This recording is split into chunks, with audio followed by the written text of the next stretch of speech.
Do you know what day of the week you are most likely to die from a heart attack? Take a guess. I'll give you a second. It's Monday. Care to guess what time? It is between 8 and 9 a.m. Do you know what else happens Monday at 8? That is the same day and time people get ready to go into jobs they hate. Coincidence? I don't think so. Take a look at this chart. This is the lifespan of the average person. On average, we live about 80 years, if we're lucky. We start working at about 18, and we work, and retire at about 67. Now, what does this tell you? That for better or for worse, the majority of your life will be spent at work.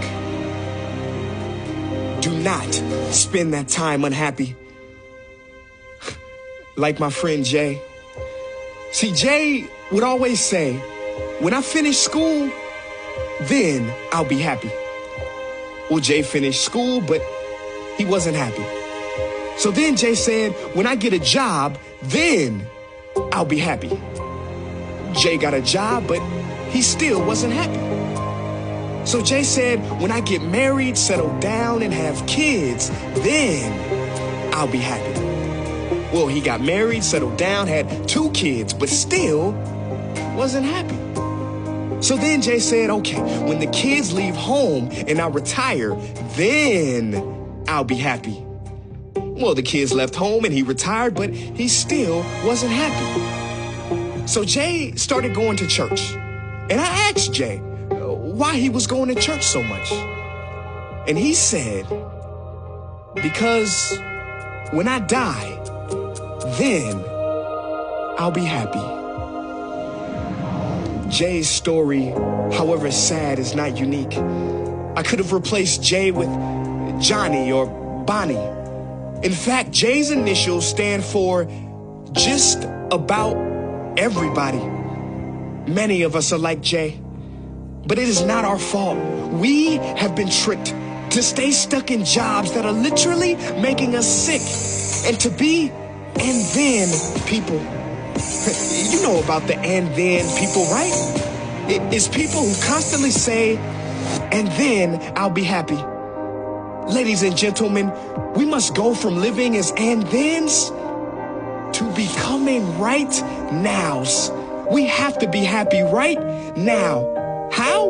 We must either find a job we love or bring more love into our jobs. It is time to step out of the rat race.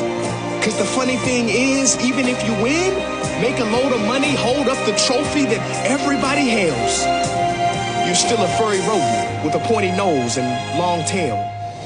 Wake up. Stop playing with your life. This ain't a video game. This ain't Mario Kart. This ain't Fortnite. There is no try again button, no option to redo this level. When the game's over, game's over. But there is one cheat code to the human console, and that is to take control and to stop buying into the lies society has told, like how overworking is cool and being stressed out is a status symbol. Oh, and I almost forgot the biggest lie. Keep a work-life balance. Now, on the surface, you may not see how crazy that sounds, but think about it. Work-life balance? Shouldn't it be the other way around? Shouldn't life come before work? Because when your life is better, your work is better? But don't take my opinion. Harvard professor Sean Achor recently discovered something fantastic, which he calls the happiness advantage. His studies prove that 75% of job success can be predicted by not how smart you are, not how talented you are, but how happy you are. His research is decisive. He says when you're happy, your intelligence rises, creativity rises, your productivity rises. And you know what else is funny? You also make more money. But here's the real kicker. You live longer too. I know, it sounds too good to be true, but yes, optimists actually live longer than pessimists, so you could stretch this graph a few extra years if this time here is filled with more joy and cheer. Let me be clear, do not take this message lightly. It is your duty to be happy for your own sake.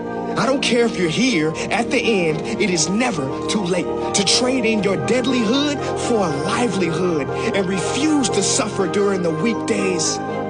Ironic they call it that, because you're literally in a weekdays where you're constantly waiting for the weekend. See, I believe so many people die of heart attacks because they are involved in work that their hearts are just not in. I believe people have low vital signs because they are involved in work that is not vital to them. My friends, happiness is a choice, but anyone who says it's easy has lied. It ain't easy, but you have to try. The first step is to look inside and remember the quote that the Buddha wrote 2,000 years ago, which I believe today for most people still applies. The problem is, you think you have time. Stop wasting your life.